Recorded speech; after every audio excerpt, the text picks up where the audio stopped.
Bom dia a todos, a graça e a paz de nosso Senhor Jesus Cristo. Eu quero convidar você nesse dia a refletir comigo no Salmo de número 116, verso de número 12.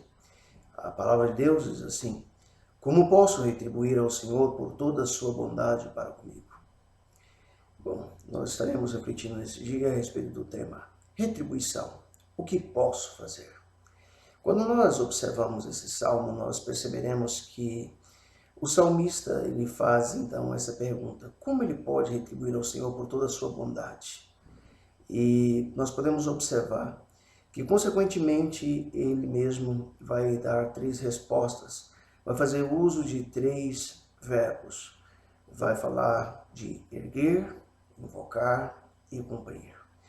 E quando nós então observamos ele mencionando esse erguer o cálice da salvação, invocar o nome do Senhor, cumprir para com o Senhor os votos na presença de seu povo, isso contido no Salmo 116 ainda, versos 13 e 14. Nós vamos observar que quando se fala em cálice, isso nos arremete à ideia de momento de comunhão. E foi isso que Jesus Cristo fez quando estava vivendo os últimos dias de vida, quando estava vivendo os últimos momentos de vida.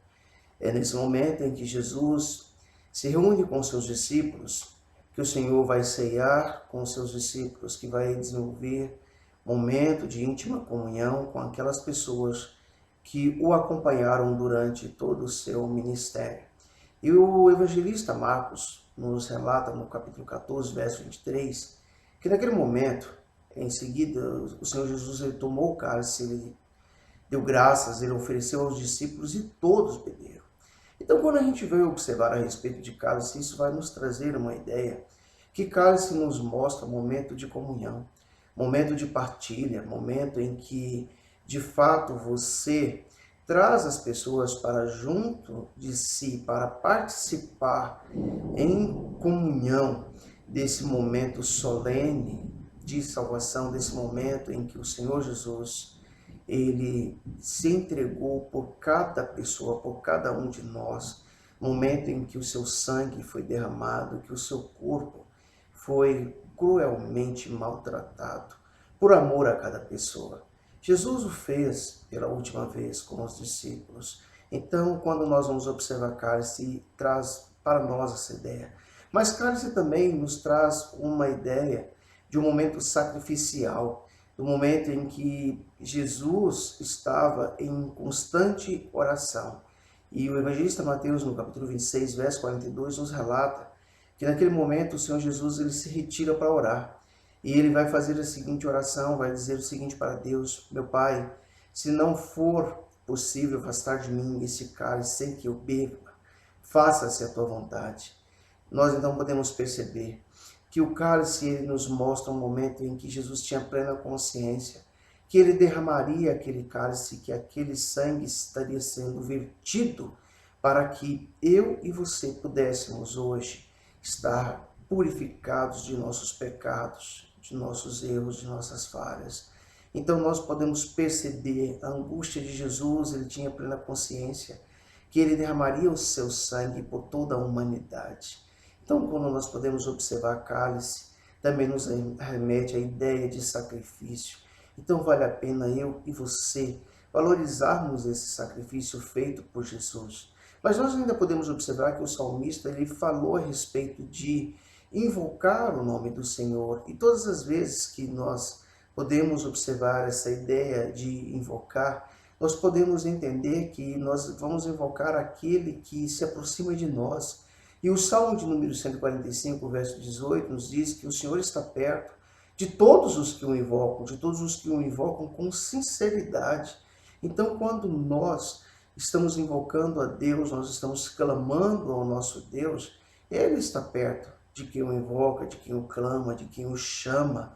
E Ele o faz quando nós, de fato, também vamos proceder com sinceridade de coração. Dessa feita, Deus se aproxima de nós.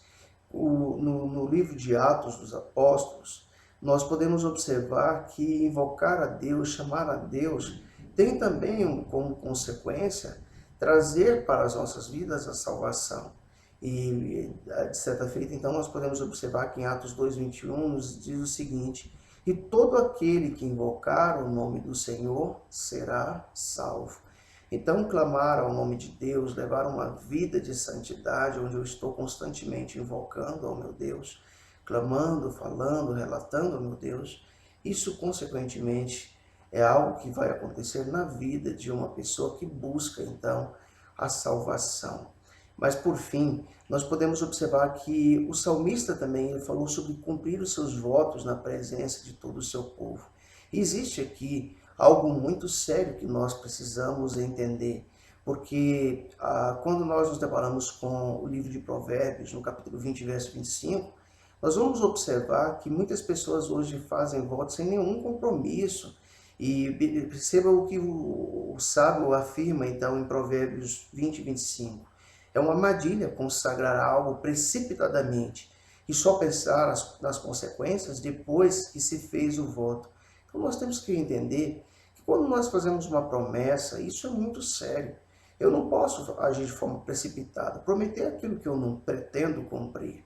E nós observamos que isso é uma armadilha. Por fim, ao nos deparar com o livro de Eclesiastes, no capítulo 5, verso de número 4, nós vamos observar a seriedade e que isso, inclusive, desagrada a Deus quando nós fazemos um voto e não cumprimos.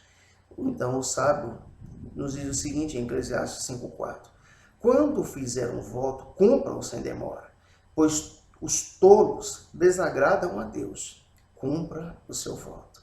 Então, quando nós vamos observar essa pergunta do salmista, nós temos que entender que é muito sério.